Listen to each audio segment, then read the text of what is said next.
Good morning, have a very nice day. अब हमें चांद पर अपनी कॉलोनियां बसाने से कोई नहीं रोक सकता, खासतौर पर बीजेपी वालों को और आरएसएस वालों को। अब हमें विश्व गुरु बनने से कोई नहीं रोक सकता, बस थोड़ी सी कसर रह गई है। वो कसर जैसे ही पूरी हुई और भगवान की कृपा से वो कसर पूरी करने में हमारी पूरी मदद करेगा ईडी और सीबीआई। एक्चुअली क्या है कि हिंदुस्तान में 3-4 पार्टियां हैं जो कि देशद्रोही हैं, देश विरोधी हैं, जिनके कारण हिंदुस्तान पिछले 70 साल में तरक्की नहीं कर सका। एक तो कांग्रेस वाले हैं, एक टीएमसी वाले हैं। अभी कल परसों ही टीएमसी का एक लीडर हमने पकड़ा है, जिसके कमरे में से 20 करोड़ से ऊपर करेंसी नोट मिला, सोना भी मिला है भाई, बहुत सारा। अब उसकी कैलकुलेशन मैं भी आपको बता नहीं सकता, क्योंकि ये फिलहाल टॉप सीक्रेट है।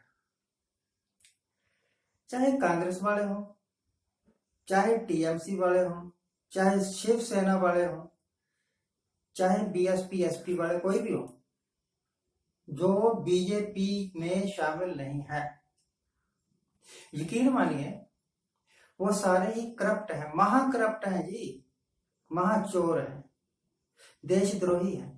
उनके पास सारा काला धन है। मैं तो लिख के देता हूं कि सारा काला धन इन लोगों के पास ही है। इसी करके तो सोनिया गांधी जी की पेशियां लग रही हैं ईडी, राहुल गांधी की भी पेशियां लगी थी, और ये साबित हो गया कि ये चोर है।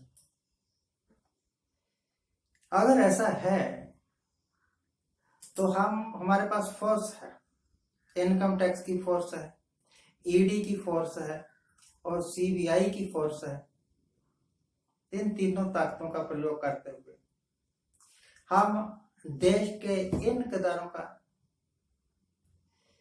देश के इन लोगों का जिन्होंने देश का काला धन अपने घरों में भर रखा है, मरियामेट करते हैं। और जैसे ही ये काम हुआ, फिर हमारा कोई विरोधी नहीं रहेगा, फिर हम विश्व गुरु बन गए समझ। जैसे ही विश्व गुरु बन गए तो फिर हमारा अगला कदम होगा चंद्रमा पर, क्योंकि हिंदुस्तान तो हमारे हाथ में ही है, पूरा विश्व हमने जीत ही लेना है। और बाकी क्या रह गया? चांद रह गया। चांद पर जाके कॉलोनियां बनाने में सबसे पहली कॉलोनी आरएसएस वालों की बनेगी और दूसरी कॉलोनी बीजेपी वालों की बनेगी। बीजेपी वो लोग जो कि दूसरी पार्टियों के महाकरप्ट लोगों को अपने अंदर भर्ती करता है, फिर उनसे इलेक्शन लड़वाता है, फिर इलेक्शन जीतते हैं, फिर सरकारें बनती है। अगर कहीं किसी विरोधी पार्टी की सरकार चल भी रही हो तो कोई बात नहीं, हम उनकी सरकारों को चलने कहां देंगे। हम उन्हीं के एमएलए को लाखों करोड़ों रुपया देके खरीद लेंगे, अपनी पार्टी में शामिल कर लेंगे, जब तक वो उन पार्टियों में है। जैसे शिवसेना वाले या कर्नाटक में जो हमने किया, कांग्रेस वालों को, जेडीयू वालों को खरीद लिया जनता दल, और खरीद के बीजेपी में शामिल कर लिया या उनको सहयोगी बना लिया, फिर सरकार अपनी बना ली। तो भैया इसमें चिंता करने की कतई बात नहीं है कि हमारे वो जो लोग विरोधी हैं, जो हमारे विरुद्ध बोलते हैं, जिनसे हमें खतरा है, उनको कंट्रोल कैसे करेंगे। उनको कंट्रोल करने के लिए हमने बता दिया, हमारे पास ईडी है, सीबीआई है और हमारे पास इनकम टैक्स वाले हैं, लगा देंगे पीछे। और आपको तो पता ही है कि बीजेपी में कोई भी करप्ट आदमी नहीं है। बीजेपी में सभी दूध के धुले हुए हैं, आपको पता है ना। इसी करके जितने भी छापे पड़ते हैं तो सब या तो टीएमसी वालों के ऊपर पड़ते हैं, या कांग्रेस वालों के ऊपर पड़ते हैं, या शिवसेना के उन लोगों के ऊपर पड़ते हैं जो कि हमारी आंख में डंडा करते हैं। और बीजेपी में क्योंकि कोई करप्ट है ही नहीं, इस करके चाहे जितनी मर्जी इंक्वायरी करवा लो, जितनी मर्जी इनको, पहले करवाई नहीं थी आपने इंक्वायरियां। गुजरात दंगों की 2002 में दंगे हुए गुजरात में, लगभग 1000 से ऊपर लोग मारे गए थे। कुछ थोड़े हिंदू भी मरे थे 200, बाकी मुसलमान मारे गए थे। ये कांग्रेस वाले चीख चहाड़ा डालते रहे कि ये दंगे बीजेपी ने करवाए हैं। इंक्वायरी हुई, कई प्रकार की सिट बैठी, सुप्रीम कोर्ट तक केस चला। सुप्रीम कोर्ट ने ये कह दिया कि दंगे तो हुए ही नहीं थे। अगर ये थे भी ना, थोड़ा बहुत थी भी हलचल, तो वो लोकल लेवल पर थी। इससे बीजेपी का या मोदी सरकार का कुछ लेना देना नहीं है। जब दंगे ही नहीं हुए तो कोई मरा भी नहीं।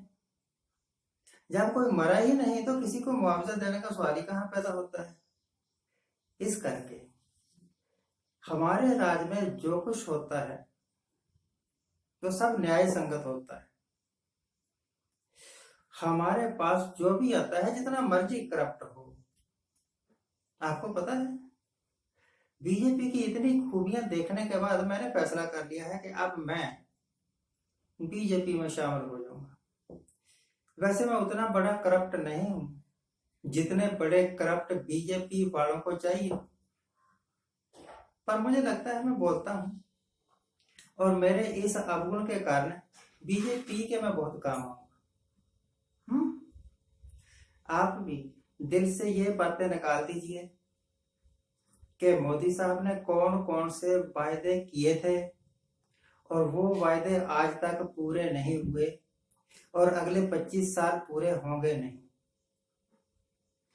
किसानों की आय दुगनी कर दूंगा एक वायदा, इसी तरह बहुत सारे वायदे, 15 लाख वाला वायदा, अब तो लोग भी नहीं कहते, विरोधी भी नहीं कहते, है ना।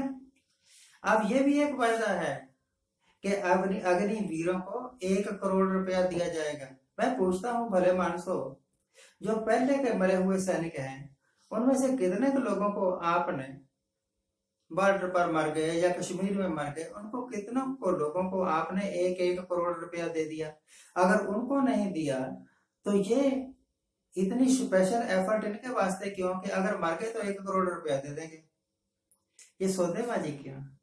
देशभक्ति में सौदेबाजी कैसी? देशभक्ति में सौदेबाजी कैसी? गुरु गोविंद सिंह देशभक्त नहीं था जिसने सब कुछ अपना परिवार कुर्बान कर दिया?